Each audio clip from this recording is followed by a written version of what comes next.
नमस्कार, चंद्रकांत भट्ट अमेरिका से।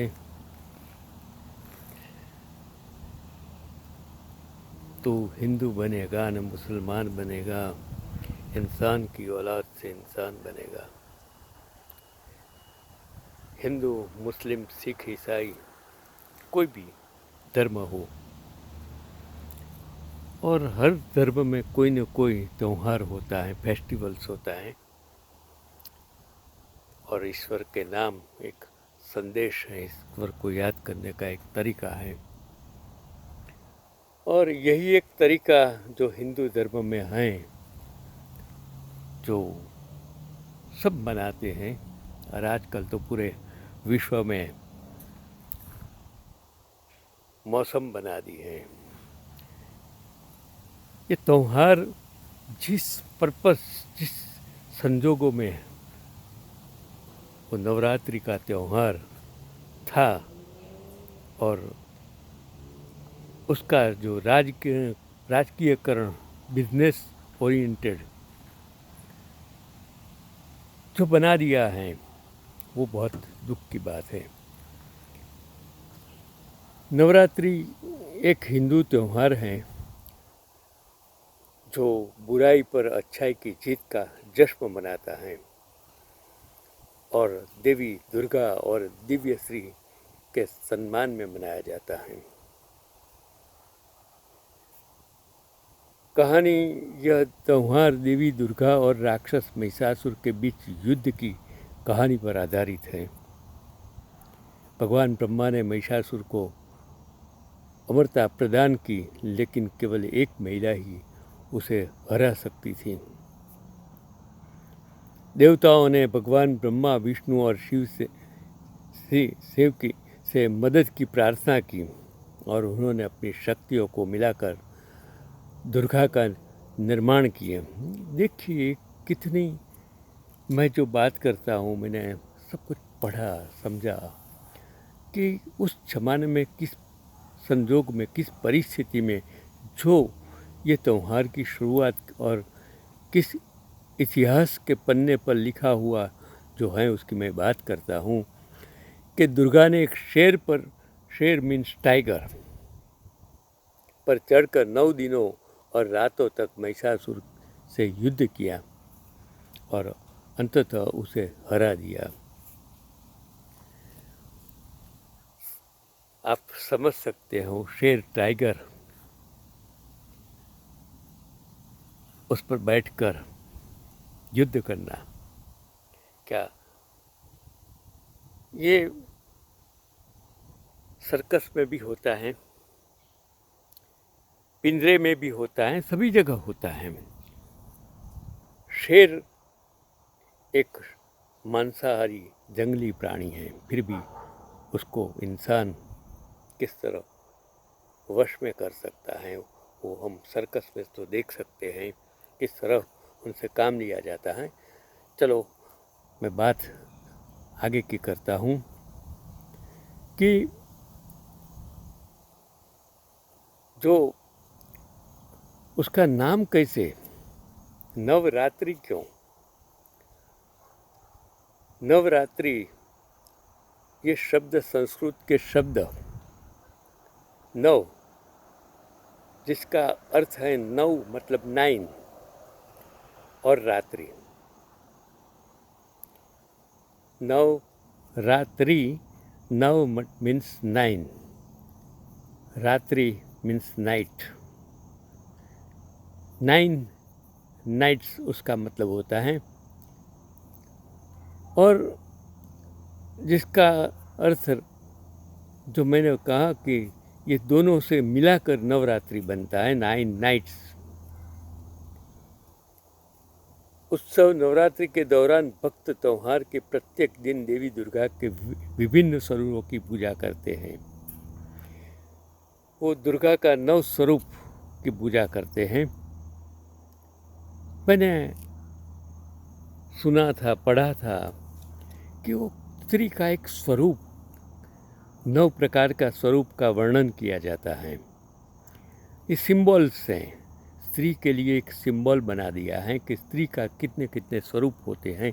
हमने अर्थघटन अलग कर दिए हैं। जिसने भी जो भी उस ज़माने में वर्णन किया उसका मतलब हम समझ नहीं पाते हैं, क्योंकि हम धर्म को धर्मांधता की ओर से देखते हैं। उसका ऐतिहासिक साइंटिफिक वैल्यू हमें समझते नहीं हैं।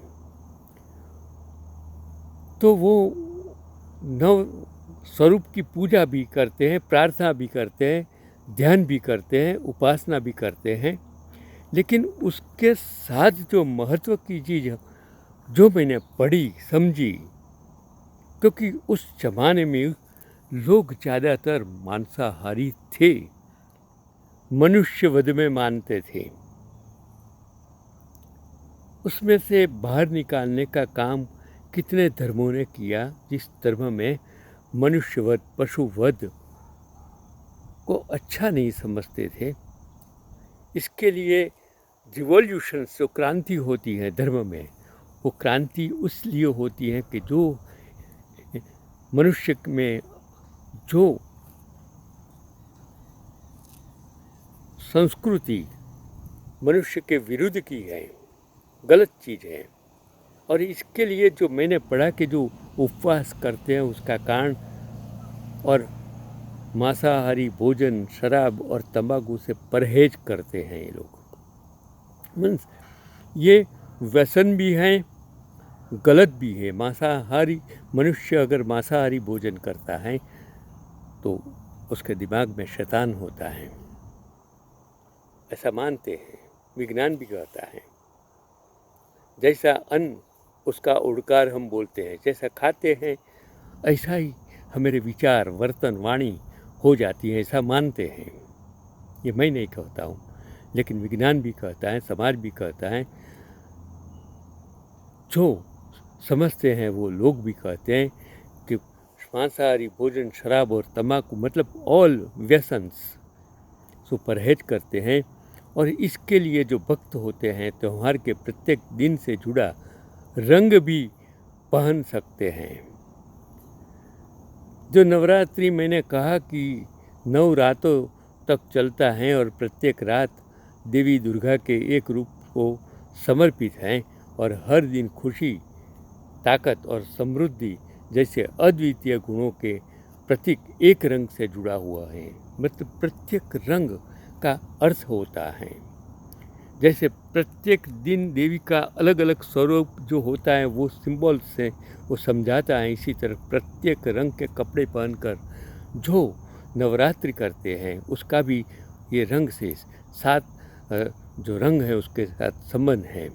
ये रंग आध्यात्मिक और भक्ति और उत्सव के लिए मार्गदर्शक के रूप में काम करते हैं, जिसमें त्योहार का महत्व बढ़ जाता है। यह सच है कि दुर्गा के 9 रूप शक्ति, विकास, बुराई का विनाश, खुशी, शांति, शक्ति, स्वार्थ और औचित्य।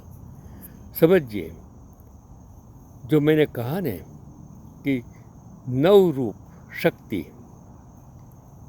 विकास, बुराई का विनाश, खुशी, शांति, शक्ति, स्वास्थ्य और औचित्य और ज्ञान जैसे जीवन सबक का प्रतिनिधित्व करते हैं।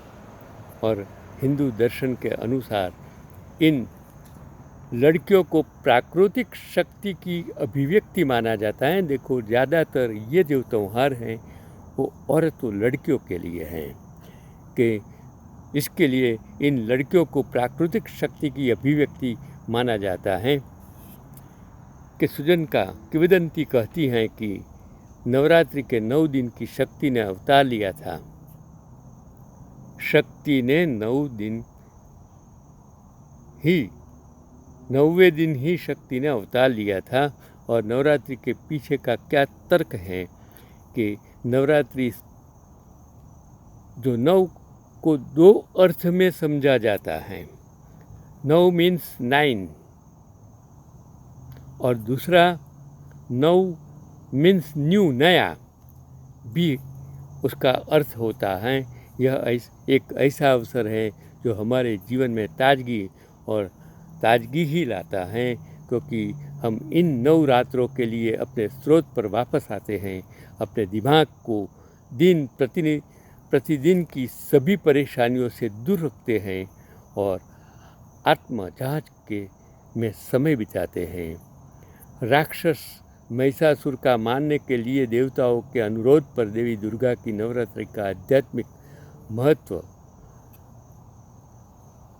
बहुत इम्पोर्टेंस जो चीज़ कही गई है, द यूनाइटेड इंडियंस, मतलब जो हिंदुस्तान में उस समय रहते थे उसको यूनाइट करने का, इकट्ठा करने का एक त्यौहार है। How to unite the people during this Navratri. तो आध्यात्मिक घटना क्या है कि नवरात्रि आध्यात्मिक सफाई और नवीकरण की अवधि के रूप में कार्य करती है, जहाँ भक्त अपने मन और शरीर को शुद्ध करने के लिए प्रार्थना, उपवास और ध्यान में संलग्न होते हैं। और ऐसा माना जाता है कि इन प्रथाओं का ईमानदारी से पालन करने से आध्यात्मिक ज्ञान और दिव्य आशीर्वाद प्राप्त हो सकता है। जो नवरात्रि हमें सिखाती है कि आत्म अनुशासन। नवरात्रि के दौरान उपवास और भक्ति हमें आत्मनियंत्रण का अभ्यास करने और हमारे आध्यात्मिक लक्ष्यों पर ध्यान केंद्रित करने में मदद करती है। कृतज्ञता और भक्ति यह हमें हमारे आशीर्वाद के लिए आभारी होने और रोज़मर्रा की ज़िंदगी में भक्ति व्यक्त करने की याद दिलाता है, जो उसका मतलब है, उसका अर्थ है। लेकिन आजकल हम क्या करते हैं? आज हमने ये नवरात्रि का त्यौहार का मतलब ही बदल दिया है। हमने उसमें वेशभूषा में परिवर्तित कर दिया है। हमने असंस्कारी वातावरण पैदा कर दिया है। मैंने कितने आर्टिकल्स पढ़े, अभी सोशल मीडिया पर मैंने देखा कि आज उसको माँ बाप के लिए मैं देखता हूँ कि खर्च इतना बढ़ा दिया है कि एक एक लड़का और लड़की अपने जो 9 दिन के अलग अलग पोशाक जो सिलाते हैं, 10 से 15 हज़ार से 20-20, 25-25 हज़ार के कपड़े एक दिन के सिलवाते हैं। हम प्रदर्शन करते हैं शरीर पर, जो हमने टैटू, इतने टैटू लगाए हैं कि हम सोच नहीं सकते हैं कि ये टैटू का मतलब क्या है। हमने अंग प्रदर्शन का एक त्यौहार बना दिया है, वो गलत है। जिस आध्यात्मिकता के लिए, जिस संदर्भ में जो ये त्यौहार का मतलब था, शक्ति और भक्ति का त्यौहार था, हमने किस तरह बना दिया है। मेरे पास कहने के लिए कोई शब्द नहीं है। उसको बिजनेस बना दिया है। कितने सारे रुपये की टिकटें बिक रही हैं, कितने करोड़ों का बिजनेस कर दिया है। क्या हमारी भावनाएं हमें आहत नहीं करती हैं कि हम कहाँ जा रहे हैं? जिस संस्कृति, जिस हिंदू धर्म में जिस प्रकार के त्यौहार था, जिस प्रकार के मंदिरों का अर्थ था, जिस प्रकार के भक्ति का अर्थ था, वो भक्ति को हमने राजकारण के रंग से, धर्म के बिजनेस के रंग से रंग दिया है। उसे हमें बाहर आने की ज़रूरत है, ऐसा मेरा मानना है। मैं सच में कहता हूँ, चंद्रकांत भी भट्ट अमेरिका से यह कहता है कि मैं कभी इस चीज़ में मानता नहीं हूँ, लेकिन अगर आप मानते हैं तो मुझे कोई इतराज़ नहीं है। आप मान सकते हैं, क्योंकि मैं लोकशाही में मानने वाला इंसान हूँ। लेकिन लोकशाही में ऐसा नहीं है कि आप गलत काम कर सके तो उसका मैं सपोर्ट करूँ। ऐसा मानने वाला इंसान एक शिक्षक हूँ, बालक हूँ, सूर्य का संतान हूँ। तो इस सूर्य शक्ति मुझे आशीर्वाद देती हैं। आप सभी को मेरी नम्र विनती है कि नवरात्रि के त्यौहार को, माता के इस त्यौहार को, इस शक्ति के स्वरूप को, एक स्त्री की शक्ति को बदनाम मत कीजिए। स्त्री को स्त्री रहने दो, स्त्री को माता रहने दो। स्त्री माँ है, बहन है, बेटी भी है, सब कुछ है, शक्ति है, दुर्गा है, उसको दुर्गा ही रहने दो। यही आज का पैगाम चंद्रकांत बी भट्ट।